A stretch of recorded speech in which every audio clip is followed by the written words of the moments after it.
साथियों नमस्कार। आज मैं बॉम्बे आर्ट का फोर्थ पेपर यानी टेक्निकल आर्ट, और इसमें दो भाग होते हैं। एक भाग होता है साधारण रेखागणित का और दूसरा होता है सरल ज्योमेट्री, ठोस ज्योमेट्री। जो ज्योमेट्री का आप सवाल हल करते हैं उसमें खाली आपको हल करना है, बनाना है, आपको उसकी रचना नहीं लिखनी है। ये समझ लीजिए, केवल जो लाइन डालेंगे उसका आप पॉइंट आउट करने के लिए उसके नाप लिख दीजिए, उसकी ABCD जो पॉइंट हैं उसको लिख दीजिए। दूसरी बात, जो पेपर में दिया होता है पहले सबसे पहले जो भी लिखा हो आप उसको बना लीजिए, रचना कर लीजिए। इसके बाद जो बनाना है उसके लिए जो भी आप रचना करें उसको डॉटेड लाइन से आप कीजिए। अब जब आपका फाइनल हो तब आप मोटी लाइन से कर लीजिए। कायदे से हमेशा HB पेंसिल का इस्तेमाल करना चाहिए, रचना H से करना चाहिए, और जो फाइनल हो उसको चाहे HB से कीजिए या B पेंसिल से कीजिए, लेकिन मोटी पेंसिल नहीं होनी चाहिए। इसके लिए आप 2-3 पेंसिल एक साथ बना के रखिएगा, फिर कान में भी एक पेंसिल लगा के रखिएगा। एक 0 नंबर का एक बार साथ में रखिएगा। अगर पेंसिल मोटी हो जाए तो आप क्विज के परीक्षा में सही कर सकते हैं।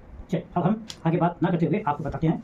मैं पहले आपको सारे पेपर दिखा देता हूँ, उसके बाद 3-4 साल के प्रश्न पत्र मैं हल कर दूँगा ताकि आप समझ जाए वो इंपॉर्टेंट है और उसी में से कुछ जरूर आपके परीक्षा में आएंगे।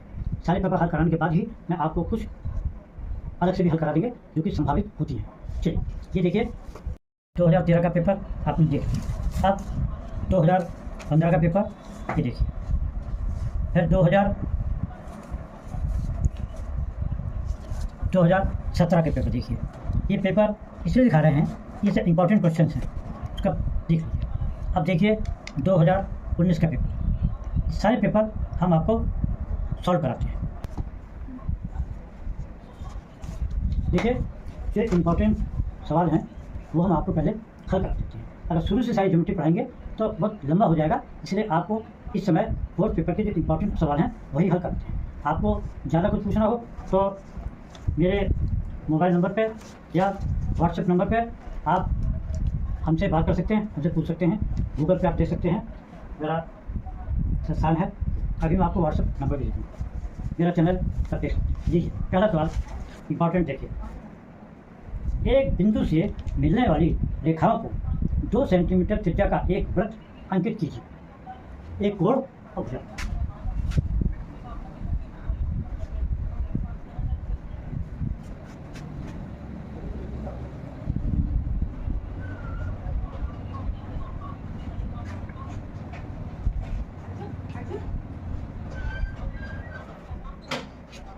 ये दिया हुआ। अब देखिए ये सवाल दो तरह से आता है। या तो आएगा कि कोई भी डिग्री का कोण कर दिया जाएगा कि उतनी डिग्री का आपको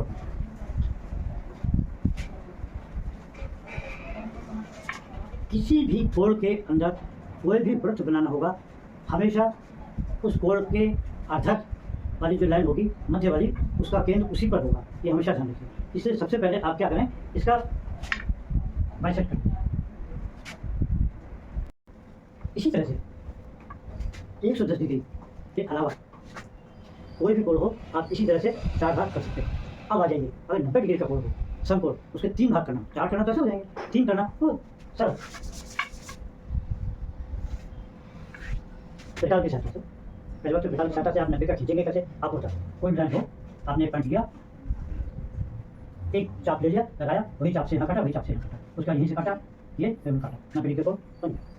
अब आप सुनिए, जितनी दूरी लेकर आपने ये चाप लगाया है उसी प्रकार को रख के आपने ये काटा है। अब उसी दूरी को लेकर आप यहाँ से ये काट दीजिए। अब ये जो खींचेगी लाइन, ये तीनों बराबर खींचेंगी, तो तीनों बराबर खींचेंगी तो समकोण के 3 भाग हो इसमें से। अब आपको 4 साल के पेपर हल कराने के अलावा जो भी अच्छे सवाल हैं हम उनको भी हल कर देते हैं। देखिए अगर कहीं सवाल आ जाए, मेरी गाइड है, मैं इसे देख करके जो भी संभावित सवाल हैं मैं आपको बता देता हूँ। इसके अलावा और जो इंपॉर्टेंट सवाल हैं वो भी हम आपको बता देते हैं। जो संभावित क्वेश्चन हैं जो इंपॉर्टेंट नहीं है उनको ये कोई टाइम खर्च करने की जरूरत नहीं। चलिए आइए, एक सवाल है, एक दूसरे को स्पर्श करते हुए 3 ऐसे वृत्त खींचना जिनके अर्धव्यास या ला के बराबर हों। ठीक, या ला के बराबर होंगे, समझ लीजिए 2 है, 3 है, 4 सेंटीमीटर मान लीजिए, क्योंकि उससे नाप नहीं करते, नाप लीजिए। अब आपने क्या करा, एक लाइन 2 + 3 ये खींचिए। अब आपने 2 वाला खींच लिया, 3 वाला खींच लिया। अभी 2 + 3 का आपने खींचा। अब आ जाइए 3 + 4 एक तो सेशन 4 लगाइए, यानी 3 + 4 ये 3 है, 2 है, ये 3 है और 3 + 4 का आप यहाँ कटवाइए तो ये तो 3 ही रहेगा, ये 4 का हो जाएगा। और एक तरफ से आपका ये 4 + 2 यानी ये 4 का हुआ, 2 का ही है। आप यहाँ से कट मारा, यहाँ कट मारा, ये निशान है। अब यहाँ से आप जो कट खींचेंगे तीनों से ओके। नेक्स्ट जो भी इंपॉर्टेंट है वो हम सब आपको लगवा देते हैं, बाकी कोई चीज़ आपको छोड़ेंगे नहीं। लीजिए 100 और किसी भी त्रिभुज की तीनों भुजाओं का योग दिया हो, तब तक परिमाप दिया हो, आधार के 2 कोण दिए हों, त्रिभुज बनाना है। तीनों भुजाओं का योग और आधार कोण।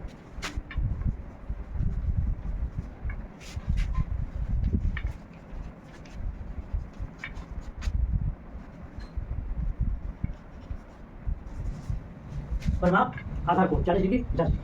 क्या करा आपने? परिमाप दिया है, सबूत कीजिए, पता चल जाए आपने परिमाप के बराबर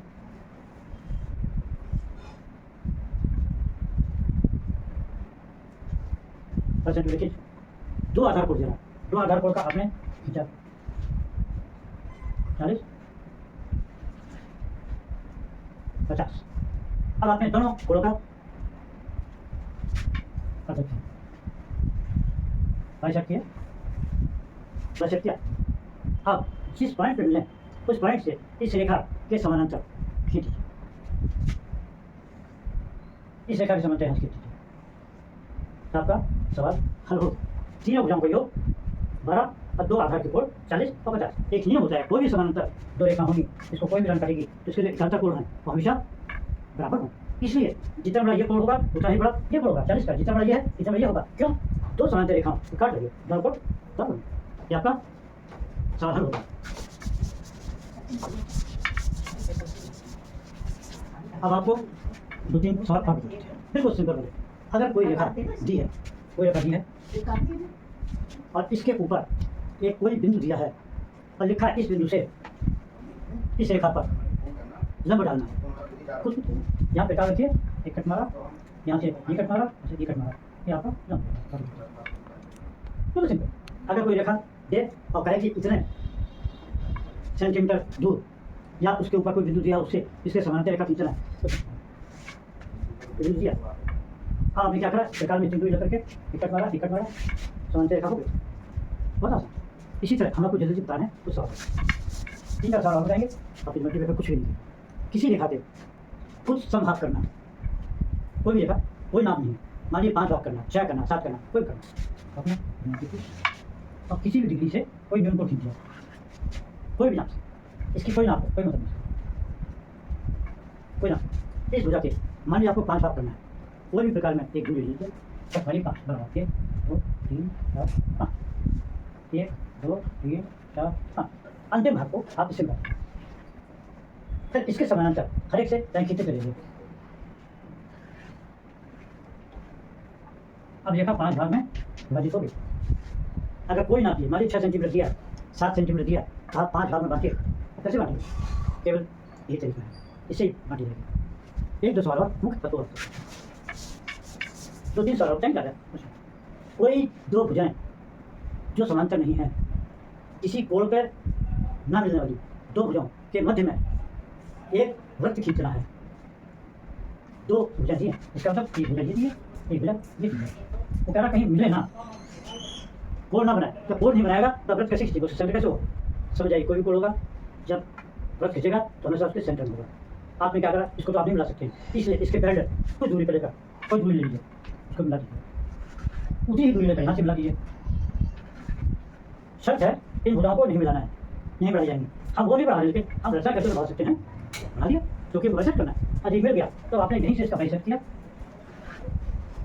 और इसी रेखा पर कहीं भी आपने पॉइंट लिया और अगर वृत्त की त्रिज्या देता है तब तो आप त्रिज्या के उसी हिसाब से करने का त्रिज्या निकालेंगे, और वरना कहीं से खींच रहा है कोई दूर नहीं तो आप इस कहीं भी रेखा पे कीजिए, ठीक है। और अगर आपसे कहता है किसी त्रिज्या पे आप कहता है उतनी त्रिज्या का ही वृत्त होगा, तब आपको उसके लिए यहाँ से उतनी त्रिज्या पे आपको एक समांतर रेखा खींची होगी और काटना होगा, जहाँ काटेगा वहाँ से खेलना। 2 सवालों का एक जवाब। नेक्स्ट इतना हम आपको बता देंगे, आप समझिए उसी के अंदर आपका सवाल आएगा प्रश्न में। आप एक्स्ट्रा बता रहे हैं सवाल, आप सारी यूट्यूब स्पीड से जरूर आ रहे हैं, लेकिन आपको समझ सकते। कोई पंचभुज समभुज बने एनी समभुज, कोई भी पंचभुज के क्षेत्रफल के बराबर एक त्रिभुज की रचना करें। ओके, कोई पंचभुज बनाइए, ABCD है बिल्कुल, इसके क्षेत्रफल के बराबर आपको त्रिभुज बनाना है। देखिए इसको बनाया, इसको बनाया, इससे इसको बनाया, इसको बनाया, फिर इससे इसके समानांतर खींचा, इसके समानांतर यहाँ से खींचा। ये 2 पॉइंट मिल गए आपको, आपने इसको बनाया तो ABC अभीष्ट त्रिभुज बन गया। पंचभुज के क्षेत्रफल के बराबर। एक सवाल हम आपको बताएंगे, एक आयत के बराबर कोई वर्ग किया, उसके बाद फिर हम आपको कभी सारे बताएंगे, सारे बहुत जल्दी बता दिया प्रश्न। एक आयत के क्षेत्रफल के बराबर वर्ग की रचना करनी है। आप क्या करा, इसको बढ़ा दीजिए और जितनी दूरी है अब इसके मध्य बिंदु निकालिए, बाइसेक्ट कीजिए, यहाँ पे रखे आपने अगर खींचा। जब अगर खींचेंगे तो इस भुजा को काफी पकड़ा, ये जो भुजा होगी यही आपके वर्ग की एक भुजा होगी। इतनी दूरी लेकर आपने यहाँ से काटा, एक भुजा यहाँ से काटा, यहाँ से काटा, ये वर्ग बनेगा, वो इस आयत के क्षेत्रफल के बराबर होगा। मैंने आपको जितनी भी संभावित ज्योमेट्री है सब बता दी है, जरूरी सवाल सब बता दिए हैं। इसके अलावा बहुत बड़ी ज्योमेट्री है, ठीक है, आपको इसकी कुछ और जरूरत नहीं पड़ेगी। फिलहाल अब मैं पार्ट सेकंड बताऊंगा, ये पार्ट 1 था, ये पार्ट फर्स्ट था। अब हम आपको पार्ट 2 यानी सॉलिड ज्योमेट्री अगले वीडियो में बताएंगे, क्योंकि ये वीडियो बहुत लंबा हो जाएगा। आपको कोई भी सवाल पूछना हो, कुछ भी आपको दिखाना हो, कुछ करना हो, तो मेरा व्हाट्सएप नंबर नोट, मेरा व्हाट्सएप नंबर है, व्हाट्सएप नंबर है, आप इस पर कीजिए, मैं आपको जवाब दूंगा। और अगर फ़ोन करके बात करनी है, फ़ोन करने के लिए नंबर लिखा, आप मुझसे हर सवाल पूछ सकते हैं, कोई भी ज्योमेट्री का हल करना हो पूछिए। अब नेक्स्ट वीडियो आप देखिएगा सारे ज्योमेट्री का। Thank you. आपको मेरा काम पसंद आया हो, वीडियो पसंद आया हो, सब्सक्राइब करें, शेयर करें, लाइक करें, ताकि आपको इसी तरह से आपको वीडियो मिलते रहें। मैं जिस विषय पे आप आर्ट के जितने विषय हैं, जिस विषय पे आप चाहेंगे मैं आपको बताऊंगा।